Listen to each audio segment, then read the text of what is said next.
Hello everyone, I hope you are doing well. This is chapter 2 power play class 8. Already ये chapter हमारा चल ही रहा है. इसमें हम जो पार्ट कवर करेंगे वो हमारा पार्ट 4 रहने वाला है और फिगर इट आउट के क्वेश्चन हम करेंगे पेज नंबर 45 में.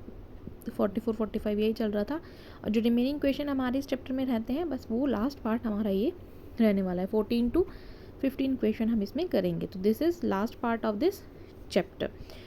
अगर आपको कुछ भी डाउट होता है क्वेश्चन से रिलेटेड तो आप मुझसे कमेंट सेक्शन में पूछ सकते हैं. नाउ लेट वी स्टार्ट अब figure it out. Question number 10. This is our figure it out. 64 is a square number and cube number 4 power 3. Are there other numbers that are both squares and cubes? Is there a way to describe such numbers in a journal? देखिए square numbers में हम power 2 लगाते हैं, cube number पे हम power 3 लगाते हैं. तो चलिए इसका आंसर लिखते हैं. सबसे पहले हम लिखेंगे येस, फिर कुछ एग्जांपल्स हमें देने हैं. तो आप कोई भी डिजिट ले सकते हैं, जरूरी नहीं जो मैंने दिए हैं वही देने हैं. ठीक है, तो 7 2 9 9 की पावर 3 हो जाएगी. ठीक है, मैं अगेन लिख देती हूँ 9 की पावर 3. फिर हम नेक्स्ट डिजिट ले लेते हैं. देखिए अगर जब हम करेंगे ना 9 को 3 टाइम मल्टीप्लाई तो 27 आएगा. ठीक है ना. तो अब हम लिख देंगे 27 की power 2. This is perfect square. ठीक है, अब आप देख रहे हैं जो 9 की पावर 3 है वो क्यू है ना, पावर क्यू हो गई और 27 स्क्वायर हो गया. नेक्स्ट ले लेते हैं 4096. तो 16 को जब हम 3 टाइम मल्टीप्लाई करेंगे तो हमारे पास 4096 आएगा. This is cube number. ठीक है, अब नेक्स्ट ले लेते हैं 64 का स्क्वायर. तो ये हमारा क्या हो जाएगा, ये परफेक्ट स्क्वायर हो जाएगा. एक क्यूब नंबर है और एक स्क्वायर डिजिट है. ठीक है, एक नंबर और ले लेते हैं कुछ. आप कोई भी डिजिट ले सकते हैं अपनी मर्जी से. ठीक है, स्क्वायर और क्यूब बनाने के लिए, बट आपको उसके लिए एलसीएम आनी बहुत इंपॉर्टेंट है. ठीक है, तो यहाँ एक ले लेते हैं 1 की पावर 6 इज इक्वल टू 1 हो जाएगा. 2 की पावर 6 में 64 हो जाएगा. नेक्स्ट हम ले लेते हैं 3 की पावर 6 तो ये 77 to 9 हो जाएगा. ऐसे ही 4 की पावर 6 ले लेंगे तो हम 4096 हो जाएगा. ठीक है, 5 की पावर 6 लेंगे तो 1562 हो जाएगा. ठीक है, नेक्स्ट देखते हैं a digit locker has a alpha numeric. It can have both digit and letters.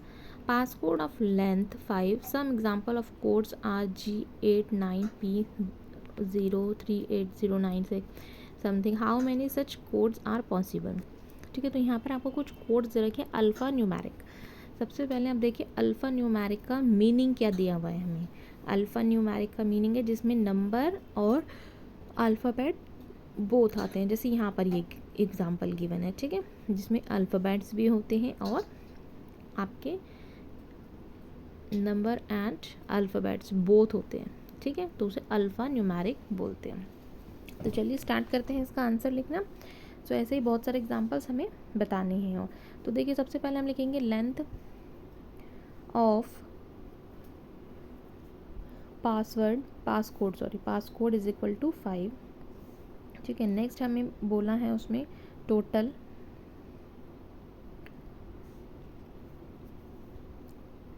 Choice of alphabets. जो अल्फ़ाबेट्स हैं वो कितने होते हैं and letters. Alphabets and letters. ठीक है, ठीक है, अल्फ़ाबेट्स लेटर्स लॉट 26 प्लस 10. ठीक है, 26 अल्फ़ाबेट्स होते हैं और जो लेटर्स होते हैं वो 10 होते हैं. तो दोनों को ऐड कर देंगे तो 36 हो गया. आप देखिए टोटल पॉसिबल कोड कितने हो जाएंगे 36 इंटू 36. बिकॉज पास कोड हमें 5 गिवन है तो इसीलिए हम इसे 5 टाइम लिखेंगे यहाँ पर 36 को 5 टाइम. ठीक है, आप क्या करेंगे, अब हम यहाँ लिखेंगे काउंट कर लीजिए 5 टाइम होगा 36. ठीक है, तो आप लिखेंगे 36 की पावर 5. ये आपका आंसर यहाँ पर कंप्लीट हो जाता है. नेक्स्ट देखते हैं question number 12. The world wide population of ship 2024 is about 10 power 9 and that of the goats is also about the same. What is the total population of ship and goats. आपको population given है 2024 में. ठीक है, तो यहाँ कुछ नीचे digits given है. तो चलिए स्टार्ट करते हैं अपना आंसर लिखना. तो सबसे पहले आप लिखेंगे population of sheep is equal to 10 की पावर 9 जो ऑलरेडी हमें गिवन है. ठीक है, इसके बाद लिखेंगे पॉपुलेशन ऑफ गोट्स. गोट्स की कितनी है, गोट्स की है 10 की पावर 9. नेक्स्ट हम लिख देंगे total population of both goats and sheep की। तो यहाँ हो जाएगी 10 की पावर 9 प्लस 10 की पावर 9, या आप लिख सकते हैं 2 इंटू 10 की पावर 9। ठीक है, अब आपकी बुक में कुछ ऑप्शंस गिवन थे, उन्हीं में से आपको आंसर बताना है। ठीक है, लाइक एक टाइप से आपका ये MCQ टाइप्स के क्वेश्चन थे। तो आप लिखेंगे the correct answer is, fifth वाला ऑप्शन इसका बिल्कुल ठीक है। फिफ्थ वाले में था 2 इंटू 10 की पावर 9, और एक ऑप्शन है इसका सिक्स्थ, तो इसमें था 10 power 9 plus 10 power 9, both are correct answer. ठीक है, नेक्स्ट देखते हैं 13 question. Calculate and write the answer in scientific notation. आपको यहाँ बताना है if each person in the world had 30 pieces of clothing, find the total number of pieces of clothing. Second है, second part देख लेते हैं, पहले हम सारे क्वेश्चन रीड कर लेते हैं। There are 100 millions bee colonies in the world. Find the numbers of honeybees in each colony has 50,000 bees. Human body has about 38 trillion bacterial cells. Find the bacterial population residing in all humans in the world. Last है the total time spent eating in the lifetime in the seconds. चलिए अब इनके answers देखते हैं, इनको लिखना है।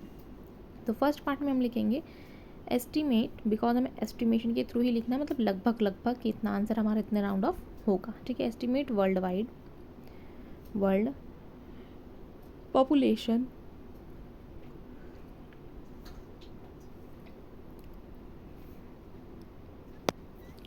$8 billion,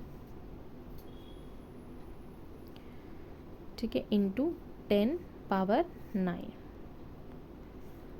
next हम इसमें लिखेंगे, तो हम लिख देंगे population approximately 8 billion is equal to 8 into, ये जो साइड से एरो बनाया है ना, ये बिलियन का साइन, अप्रॉक्सीमेट का साइन होता है। ठीक है, तो number of pieces of clothing equal each person, हर एक पर्सन का है, तो 30 हो जाएगा इज इक्वल टू में। ठीक है, फिर हम लिख देंगे total number of peace of clothes या क्लोथिंग, जो भी आपको लिखना हो, इज इक्वल टू 80 इंटू 10 की पावर 9 इंटू 30। अब इन सबको मल्टीप्लाई करेंगे, तो जो मल्टीप्लाई कर देंगे तो 2.4 इंटू 10 की पावर 11। ठीक है, सो इसके बाद हम इसमें लिखेंगे सेकंड में नंबर ऑफ बीस कॉलोनीज। सेकंड में 20 था ना, 20 की कॉलोनीज के बारे में पूछा था, तो लिख देंगे number of 20 colonies in the world is equal to 100। अब लिखेंगे million is equal to 1 into 10 की पावर 8। ठीक है, नंबर ऑफ बीज इन ईच कॉलोनीज 50,000, यही हमें गिवन है 50,000 इज इक्वल टू 5 इंटू 10 की पावर 4। ठीक है, तो अब इसमें हम लिख देंगे टोटल नंबर ऑफ हनी बीज इज इक्वल टू 1 इंटू 10 की पावर 8 इंटू 5 इंटू 10 की पावर 4। सो अब इन सबको जो मल्टीप्लाई करेंगे ना, तो हमारे पास बचेगा क्या, 5 10 की पावर 12 हो जाएगा। ठीक है, तो थर्ड आंसर देख लेते हैं 13 का ही। तो नेक्स्ट देखते हैं थर्ड पार्ट, तो इसमें लिखेंगे वर्ल्ड पॉपुलेशन एस्टिमेट 8 इंटू 10 की पावर 9। ठीक है, तो अब हम इसमें लिख देंगे, अब हम लिखेंगे number of bees, sorry bacteria है यहाँ पर, bacterial cells in human body is equal to 38 trillion. ठीक है, 38 ट्रिलियन है। सो अब नेक्स्ट हमसे क्या पूछा था, हम लिख देते हैं यहाँ पर, तो next is equal to 3.8 into 10 की पावर 13। फिर आप इसमें लिखेंगे total bee bacteria, total bacterial population,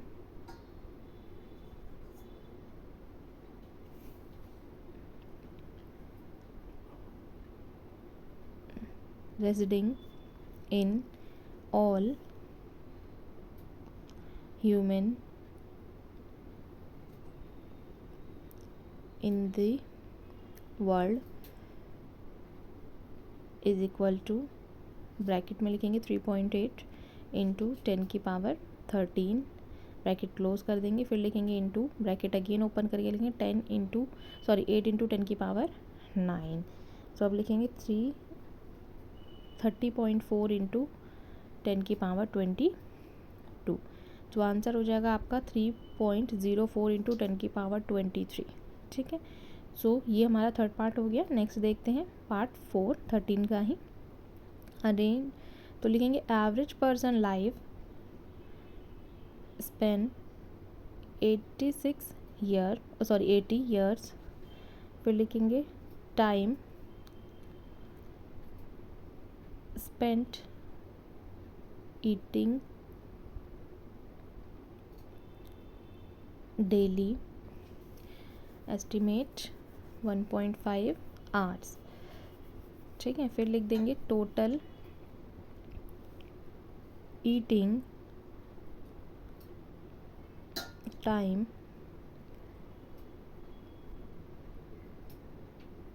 पर day and second is equal to 1.5 into 36। एक मिनट में अगेन लिख देती हूँ, यहाँ लिख देते हैं, थोड़ा वहाँ स्पेस कम था, तो 1.5 इंटू 360 होना चाहिए, 360। ठीक है, तो लिखेंगे 54 सेकेंड्स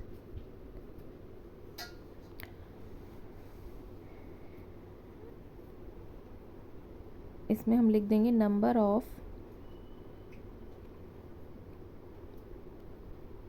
डेज इन 80 ईयर्स। तो कितने डेज हो जाएंगे 80 ईयर्स में, इन एस्टिमेट का साइन लगाएंगे अगेन, 80 इंटू 365, एक साल में 365 डेज होते हैं, मल्टीप्लाई करेंगे तो 29200 हो जाएगा। ठीक है, ये हम लिख देंगे total second spend eating in a life time in second is equal to 5400 into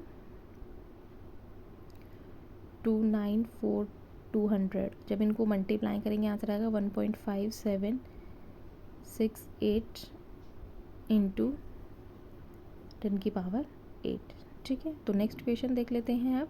question number 14, what was the date 1 billion second ago. आपसे डेट पूछिए 1 अरब या 1 बिलियन सेकेंड अगो क्या होता है, तो आप लिखेंगे 1 billion seconds is equal to, तो हम यहाँ पे ज़ीरो लगाएंगे, देखिए काउंट करके ज़ीरो लगाइएगा, तो यहाँ 3 टाइम आपके ना ज़ीरो हैं। ठीक है, सेकेंड्स लिख देंगे, तो 1 3 टाइम ज़ीरो, मतलब 1 बिलियन लिखना था, तो लिख दिया हमने सेकेंड्स।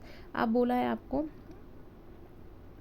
अब देखिए अगेन 1 बिलियन लिखेंगे, तो इसमें 36390 लगाएंगे, डिवाइडेड करेंगे 60 इंटू 60 इंटू 60 सॉरी 24 और 365। ठीक है, इन्फानाइट का साइन 31.71 ईयर आपका हो जाएगा, इन तीनों को सबको मल्टीप्लाई करके, तो 31.7 year is equal to 31 full year and 0.7 into 365 estimate 259 days। तो फिर आप लिख देंगे एग्जाम्पल्स इसके, लिखेंगे टुडेज़, फॉर एग्जांपल मैंने डेट ले ली है कोई भी, आप भी रैंडमली कोई भी डेट ले सकते हैं। टुडेज़ जैसे 28 जुलाई अगर मैंने ले ली है 2025, 5, ठीक है। आप अगस्त की भी ले सकते हैं, आने वाले टाइम की भी ले सकते हैं, बट आपको ध्यान रखना है कि उसमें डेज कितने ध्यान रखना है। 30 का मंथ है, 31 का मंथ है। तो सब्ट्रैक्टिंग करेंगे, आप सब्ट्रैक्ट करेंगे जब ईयर को, तो आप तब आप लिख देंगे सब्ट्रैक्टिंग ऑफ ईयर 28 जुलाई 1997, कोई भी ले सकते हैं, 94, 97, ठीक है। अब रैंडम सी एक डेट लेनी है, कोई भी ले सकते हैं, कोई भी ईयर अपनी मर्जी से ले सकते हैं, ठीक है। तो आप लिख देंगे गोइंग बैक 259 days फ्रॉम 28 जुलाई। अब 28 जुलाई से पीछे जाना है 258 डेज़, ठीक है। तो यानी 1994, ठीक है।